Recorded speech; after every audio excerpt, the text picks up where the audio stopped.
All right, think about this for a second. Every single time you go to fill up your car, there's this invisible guardian making sure that fuel is actually safe and up to snuff. Today, we're going to pull back the curtain on that guardian in Pakistan. We're talking about the Hydrocarbon Development Institute, basically the nation's energy watchdog. I mean, it's a question that honestly affects millions of us every day, even if we don't think about it.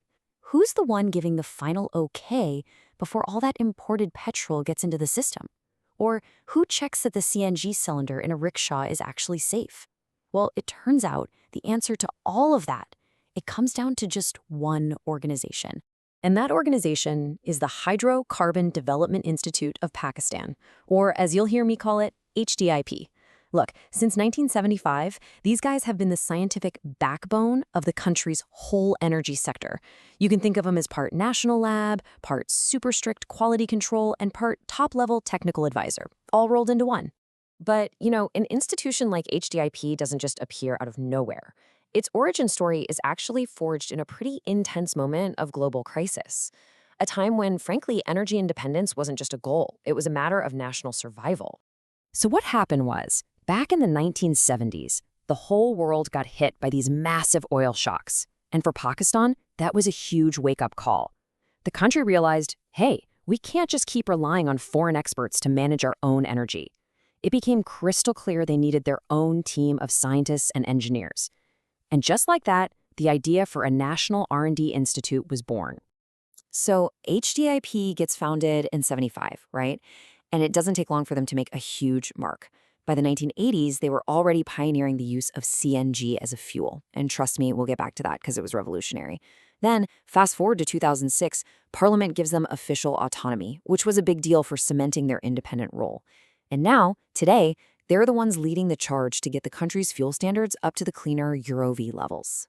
Okay, so I mentioned CNG, right? We really have to talk about this because if there's one single achievement that just perfectly sums up HDIP's legacy and its real-world impact, it's the absolute revolution they sparked with compressed natural gas. You see, the problem at the time was pretty stark. The country was spending a fortune on imported oil. That bill was just getting bigger and bigger. And at the same time, the pollution from cars was literally choking the big cities. Pakistan had plenty of its own natural gas, but the big question was, how do you turn that into a fuel for cars on a massive scale? That was exactly the kind of challenge HDIP was built to solve. And their approach was just brilliant, super methodical. This wasn't just some wild idea. They had a solid plan. First, they proved the whole concept worked by setting up the country's very first CNG station. Then, and this is absolutely crucial, they wrote the rule book. They created the safety standards for the entire industry. And once that was in place, they advised the government on how to roll it out across the whole country. And the result? Honestly, it was staggering. For a while there, Pakistan became one of the biggest users of CNG in the world. This one single initiative saved the country billions of dollars on oil imports and gave millions of people a cheaper, cleaner fuel. It was a total game changer, and it was engineered from the ground up by HDIP. But look, the incredible CNG story, that's just one chapter in their book. Today, HDIP's job covers the entire energy life cycle. I'm talking from deep underground in the well all the way to the wheel of your car. And their official mission statement really says it all. Professional self-reliance for sustainable energy development in Pakistan. You see that phrase? Self-reliance. That goes right back to why they were created in the 70s, and it's still the North Star for everything they do today. So how do they actually do all this? Well, you can think of their work as two sides of the same energy coin.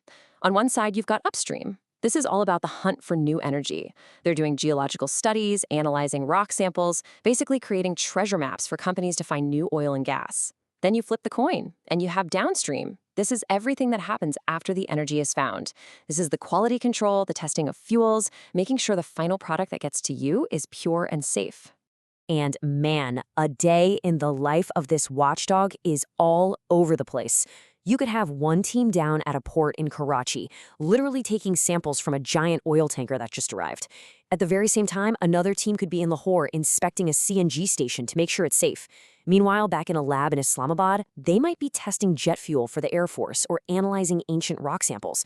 Oh, and on top of all that, they're the ones who publish the country's official Pakistan Energy Yearbook. So when you step back and look at the big picture, for nearly 50 years now, HDIP has been this quiet, unsung hero.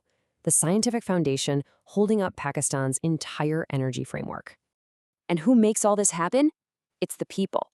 We're talking about a team of over 500 specialists, chemists, geologists, engineers, you name it. They are the expert core, the brains behind the whole operation, and their work is what really underpins the nation's energy security. And their impact? It's felt everywhere. For you and me, the consumers, they're protecting our car engines from bad fuel, saving us a fortune in repairs. For the economy, that whole CNG revolution massively cut the oil import bill. For the environment, they're guiding the shift to cleaner fuels. And for national security, they're the ones who guarantee that the country's strategic fuel reserves are top-notch and reliable. And they're not just based in one city. While the main headquarters is in Islamabad, they have this whole network of crucial testing centers spread out across the country in Karachi, Lahore, Quetta, Peshawar, Multan. This ensures that those high standards are kept up absolutely everywhere, from the southern ports to the northern mountains. So, all of this brings us to one last big question. HDIP was born out of an energy crisis, and they engineered the CNG revolution in response to it. But now, the whole world is in the middle of another massive shift towards renewables, electric cars, and all kinds of future fuels. So the question is, what will be Pakistan's next great energy revolution? And what role will this trusted watchdog play in making it happen?